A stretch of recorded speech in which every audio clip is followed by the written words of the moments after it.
ETF index mutual funds నేర్చుకుని stock మార్కెట్లో రాణించాలనుకుంటున్నారా? వెంటనే ఈ నెంబర్కి కాల్ చేయండి. రమ్మగారు ఏదైనా మంచి కథ చెప్తారా? చందమామ కథ చెప్తా. ఓకే. మాటకారి యోధుడు. ఓ బాగుంది కదా. బాగుంది.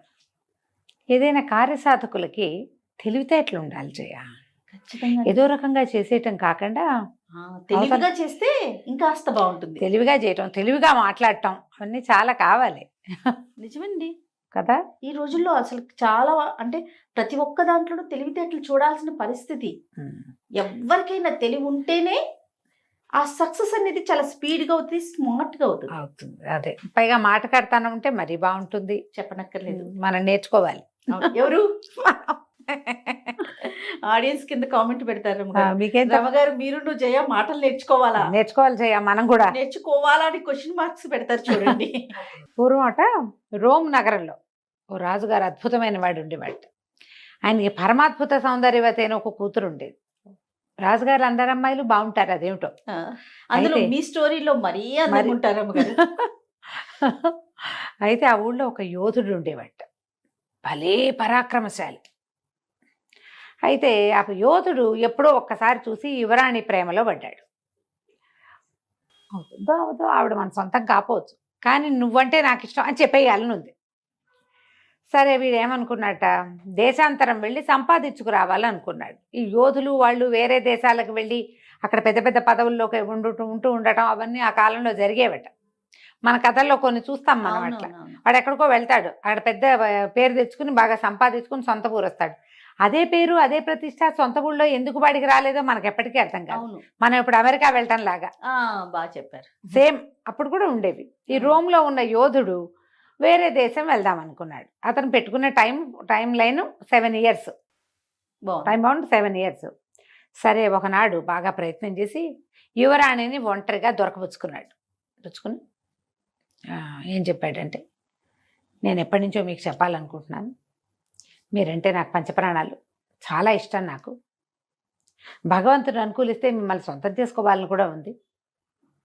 కానీ నేను దేశాంతరం వెళ్తున్నాను, ఎప్పటికి తిరిగి వస్తానో తెలియదు.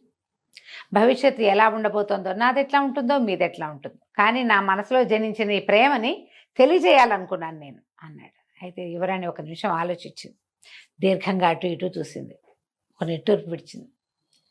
ఇంత మాట చెప్పావు కనుక నేను కూడా ఒక మాట చెప్తా.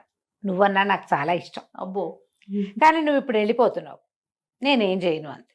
అంటే యోధుడు అన్నాడు, సరే నేనంటే నీకు ఇష్టమే కదా, 7 సంవత్సరాల్లో నేను తిరిగి వస్తా. 7 ఏళ్ల తర్వాత సరిగ్గా ఇదే రోజు నేను వస్తా. అప్పటిదాకా నా కోసం వేచి ఉండు. ఒకవేళ నేను రాకపోతే ఆ మరుసటి రోజు నీ దారి నువ్వు చూసుకో. ఎట్టి పరిస్థితుల్లోనూ ఈ రోజుకి తిరిగి వస్తా. నేను జీవించి ఉంటే తిరిగి వచ్చినట్టు అంతే. 7 ఏళ్ళు 7 ఏళ్ళు చెప్పాడు. ఆ యువరాణికి అప్పటికే 18 ఏళ్ళు 17 ఏళ్ళు ఉన్నాయి. యోధుడు మర్నాడు తెల్లవారే తట్టపుట్ట సర్దుకుని యువరాణి ఇక నాదే అని వెళ్ళిపోయాడు. నేను నీదాన్నే అని ఈవిడ స్థిమితంగా ఉంది. ఈ యోధుడు వెళ్ళిపోయిన కొద్ది రోజులకి హంగేరియన్ రాజుగారు ఈ రాజుగారికి, రోమ్ రాజుగారికి ఉత్తరం రాశారు. మీకు ఫలానా ఒక సౌందర్యవతైన కుమార్తె ఉందని నాకు తెలియొచ్చింది, ఫోటో కూడా చూసాము, మీ అమ్మాయిని నేను పెళ్లి చేసుకోదలుచుకున్నా, మీ ఊరు వస్తున్నాను, కాచుకోండి వచ్చి అన్నాడు. ఈయన ఆశ్చర్యపోయాడు, సరే సంతోషించాడు. హంగేరియన్ రాజు, ఒక రాజు స్వయంగా మీ పిల్లని పెళ్లి చేసుకుంటానంటే ఇక్కడ రాజకుమార్తె అక్కడ ఏమవుతుంది, మహారాణి అవుతుంది. ఆయన సంతోషంగా చంకలు గుద్దుకుని ఆనందంతో కూతురు దగ్గరకు వచ్చాడు. అమ్మాయి, హంగేరియన్ రాజుగారుట నేను పెళ్లి చేసుకుంటాట, మరి ఏం చేద్దాము అన్నాడు. వాడు బాగా ఆలోచించి, నాన్న 7 సంవత్సరాల సమయం, 7 ఏళ్ళ వరకు నేను పెళ్లి చేసుకోదలుచుకోలేదు చెప్పింది. 7 ఏళ్ల తర్వాత ఆయన ఏ రోజు వచ్చినా నేను పెళ్లి చేసేసుకుంటా, 7 ఏళ్ళు నా టైం అనేసరికి అప్పట్లో లేట్ మ్యారేజ్లు సహజమేట. వాళ్ళకేమంత 27 వచ్చింది, 31 వచ్చింది లెక్కేం లేదు. సీనియర్ సిటిజన్లు కూడా పెళ్ళిళ్ళు చేసుకునే రోజులు అవి. సరే రాజుగారు ఉత్తరం రాశారు హంగేరియన్ రాజుగారికి, మా అమ్మాయి ఏదో వ్రతం పట్టిందండి, 7 సంవత్సరాలు కావాలంది, ఈ లోపల ఏమిటో చదువుకుంటానంటోంది, మరి వివాహము అది అయ్యి మహారాణి అది అయిపోయాక అవంతా కుదరవు కాబట్టి ఈ 7 సంవత్సరాలు మీరు మాకు సమయం ఇవ్వాల్సింది, 7 సంవత్సరాల తర్వాత మీరు వస్తే మాకు ఎటువంటి అభ్యంతరము లేదండి అని. రాజుగారు కూడా సరేననుకున్నాడు. ఈ లోపల ఆయన 1-2 పెళ్ళిళ్ళు చేసుకున్నాడేమో.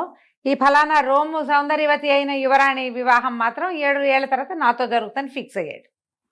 7 ఏళ్ళు గడిచి హంగేరియన్ రాజుగారు రోమ్ యువరాణిని పెళ్లి చేసుకోవడానికి గుర్రం వేసుకుని ఒంటరిగా బయలుదేరాడు. తనే వెళ్ళి తీసుకొద్దాం అనుకున్నాడు. ఈ వెళ్తుంటే దారిలో ఈయనకు ఒక యోధుడైన ఒక యువకుడు తగిలాడు. మరి దారిలో ఎప్పుడు తోడు ఉండాలి చూడు, ఒకళ్ళే వెళ్ళకూడదు. అవును.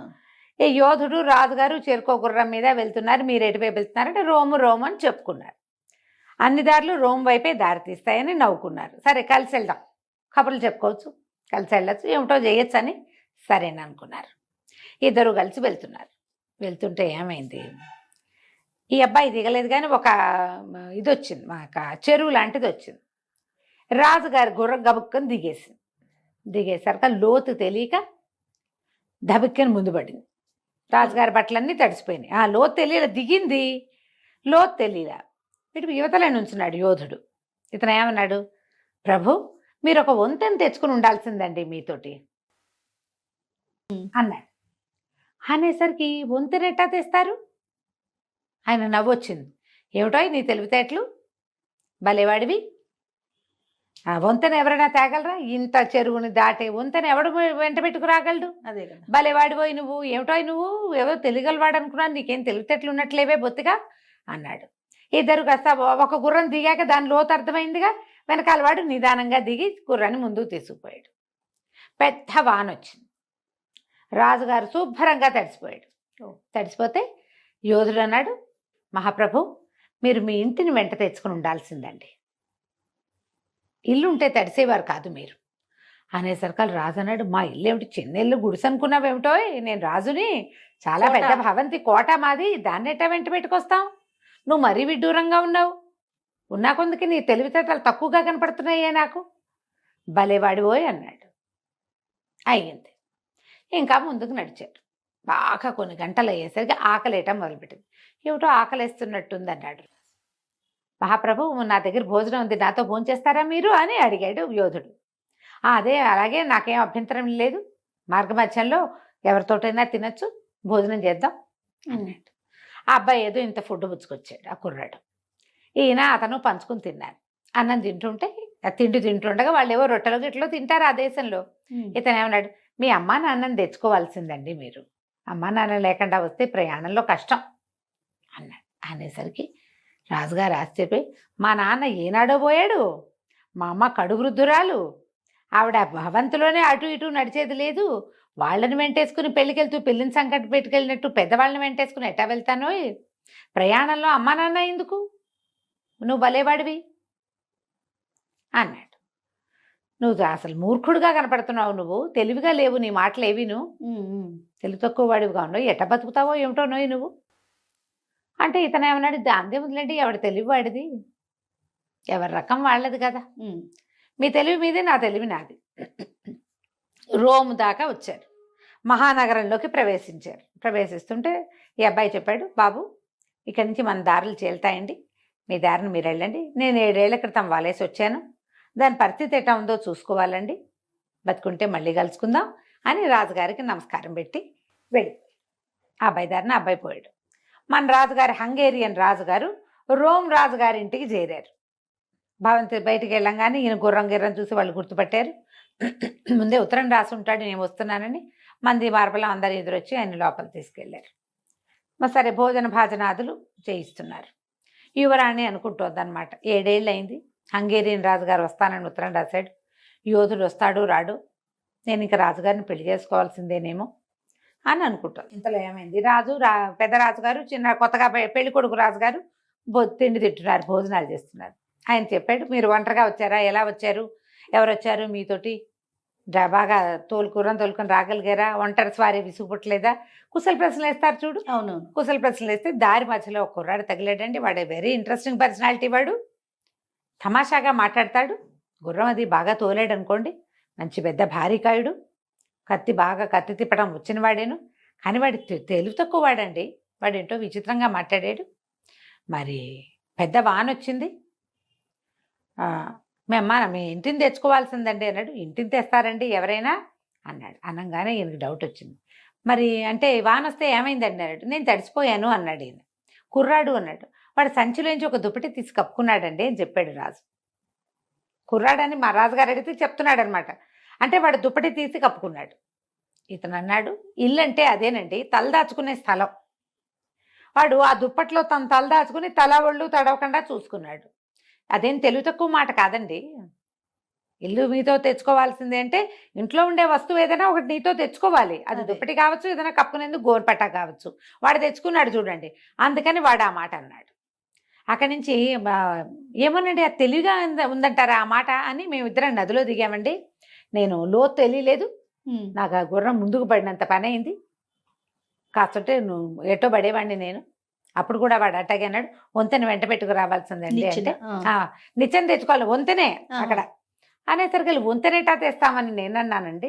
అంటే కరెక్టేనండి వాడు అన్నది. ఎందుకంటే వంతెన అంటే ఏమిటి, నీటిని సులువుగా దాటే మార్గం జనరల్గా అర్థమయ్యేది. వీడి పాయింట్ ఏమిటిది, మీరు ఒక మహారాజు, ఒక నది దాటడానికి నది లోతెంతో తెలుసుకోవాలంటే ఒక సైనికుల్లో ఇద్దరు సైనికుల్లో దింపి తెలుసుకుంటారు జనరల్గా ఎవరైనా. అవును. మీరు ఎవరినైనా సహాయం తెచ్చుకుని ఉండాల్సిందని వాడి ఉద్దేశం అయి ఉంటుంది. వాడి ఉద్దేశం అది అయి ఉండొచ్చు, తెలుగు తక్కువ మాట కాదు అన్నాడు. ఇంకా ముందుకు వచ్చాక వాడు, మేమిద్దరం కలిసి భోజనం చేసామండి, వాడే పెట్టాడు అనుకోండి తిండి. మీ అమ్మ నాన్నని తెచ్చుకోవాల్సింది అన్నాడు. మా నాన్న ఎక్కడన్నాడు, మా అమ్మ ఎంత వృద్ధురాలు, అమ్మా నాన్నని తెచ్చుకుంటామా ప్రయాణంలో, వాడు మూర్ఖుడేనండి, మీరు ఒప్పుకోవట్లేదు కానీ అన్నాడు. వాడు మూర్ఖుడు కాదండి, మీరు తిండి ఎవరిది తిన్నారంటే వాడే పెట్టాడు. వాడి ఉద్దేశం అన్నపానీయాలు అమ్మా నాన్న అంటే. మీరేం చేశారు, ఇంత దూరం ప్రయాణం చేస్తూ ఏం తెచ్చుకోవాలా తిండి, ఆ మార్గ మధ్యలో తినడానికి తిండి తెచ్చుకోదు. ఓహో, వాడు తెచ్చుకున్నాడు. అమ్మా నాన్న అంటే ఏమిటి, మన తిండి తిప్పలు అమ్మా నాన్ననే చూస్తారు. వాళ్ళని మనతో తెచ్చుకోవడం అంటే తిండి తిప్పలు తెచ్చుకోవటం అని, అన్నపానీయాలు వాడు తెచ్చాడు, మీరు రాలేదు అనేసరికల్లా రాజుగారికి నిజమేనేమో అనిపిస్తోంది కానీ వాడు మరీ విచిత్రంగా మాట్లాడతాడండి. 7 ఏళ్ల క్రితం వలేసి వచ్చాను, దాని సంగతి చూసుకోవాలని నన్ను వెళ్ళిపోయాడు నా దగ్గర నుంచి అన్న. ఆ అబ్బాయి ఏడి మీతో ఎందుకు రాలేదు అని అడిగితే ఆయన ఈ మాట చెప్పాడు. చెప్పగానే రాజుకు స్ట్రైక్ అయిపోయింది. ఓహో వీడు వాడేనని. ఉండండి మీరు ఇక్కడే, నేను ఇప్పుడే చూసేస్తాను. నేను పరిగెత్తుకుంటూ అంతఃపురంలోకి పరిగెత్తాడు. యువరాణి ఏది, మాటకారి కుర్రాడు రాజుతో ప్రయాణం చేస్తూ తన ఐడియా మొత్తం ఆయనకి చెప్పి నేను ఈ పని చేస్తానని పెద్దరాజు గారికి తెలియజేసాడు. వెళ్ళంగానే యువరాణి లేదు. యోధుడు వచ్చాడు, ఆ అమ్మాయిని వెంట పెట్టుకుపోయాడు. రాజుగారి అమ్మాయిని పెళ్లి చేసుకోవడం ఆ రోజుల్లో చాలా సహజమైన క్రియగా జరిగేది. వెళ్ళిపోయాడు. రాజుగారు పెద్దరాజుగారు కాళ్ళు ఇడ్చుకుంటూ హంగేరియన్ రాజుగారి దగ్గరకు వచ్చారు. ఏమండి మనం పెళ్ళి ఎప్పుడు పెట్టుకుందాం అని అడిగాడు హంగేరియన్ రాజుగారు. అడిగేసరికల్లా రోమ్ రాజుగారు చెప్పాడు, ఇంకేం పెళ్ళండి, వలేసాను అన్నాడు కదా, ఆ వలలో చిక్కిన చేపను వాడు పట్టుకుపోయాడు. మీరు మా ఆతిథ్యం తీసుకుని మీరు కూడా మీ ఇంటికి వెళ్ళిపోండి. ఓకే, మా అమ్మాయిని 7 ఏళ్ల తర్వాత పెళ్లి చేసుకోవడానికి వచ్చిన వాడేనండి, వాడే మీతో తెలివిగా మాట్లాడాడు. రాజు అనుకున్నాడు వాడు చాలా తెలివైన వాడు. అంతే అంతే, ఇంకా కథ కంచికి మనం ఇంటికి. మాటల మరాఠీ మాటకారి యోధుడు. మాటగారి యోధుడు. చాలా బాగుంది రమ్మగారు. నమస్తే. నమస్తే.